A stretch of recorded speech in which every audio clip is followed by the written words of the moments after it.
किसी गांव में एक साधु रहा करता था। वह जब भी नाचता था तभी बारिश होती थी। इसलिए गांव के लोगों को जब भी बारिश करवाने की ज़रूरत होती तब यह लोग उस साधु के पास जाते और उनसे अनुरोध करते कि वह नाचे। और जब वह नाचने लगते तो बारिश ज़रूर होती थी। कुछ दिनों के बाद 4 लड़के शहर से गांव में घूमने आए। जब उन्होंने यह बात पता चली कि किसी साधु के नाचने से बारिश होती है तो उन्हें यकीन नहीं हुआ। शहरी पढ़ाई लिखाई के घमंड में उन्होंने गांव वालों को चुनौती दे दी कि अगर हम भी नाचेंगे तो बारिश होगी, और अगर हमारे नाचने पर बारिश नहीं हुई तो साधु के नाचने से भी बारिश नहीं होगी। अगले दिन सुबह सुबह गांव वाले उन चारों लड़कों को लेकर साधु की कुटिया के पास पहुंचते हैं। गांव वालों ने साधु को सारी बात बताई। फिर उन लड़कों ने नाचना शुरू किया।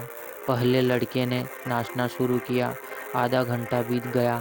फिर पहला लड़का थक कर बैठ गया, पर बादल नहीं दिखे।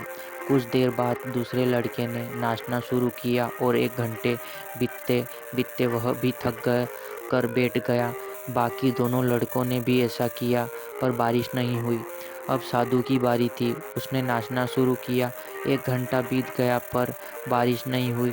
साधु फिर भी नहीं रुका, वह नाचता चला ही गया। नाचते नाचते 2 घंटे बीत गए, पर बारिश नहीं हुई।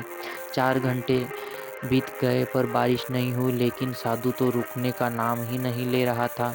धीरे धीरे शाम ढलने लगी कि तभी बादलों की गड़गड़ाहट सुनाई दी और थोड़ी देर बाद ज़ोरों ज़ोरों से बारिश होने लगी। यह देखकर चारों लड़के तंग रह गए और तुरंत साधु से क्षमा मांगी। फिर चारों लड़कों ने साधु से पूछा, बाबा, भला ऐसा क्यों ही हमारे नाचने से नहीं हुई बारिश और आपके नाचने से बारिश होगी क्यों? साधु ने उत्तर दिया, जब मैं नाचना हूँ तो 2 बातों का ध्यान रखता हूँ। पहली बात तो मैं यह सोचता हूँ कि अगर मैं नाचूंगा तो बारिश को होना ही पड़ेगा, और दूसरी यह है कि मैं तब तक नाचूंगा जब तक बारिश ना हो जाए। सफलता पाने वाली में भी यह गुण विद्यमान होता है।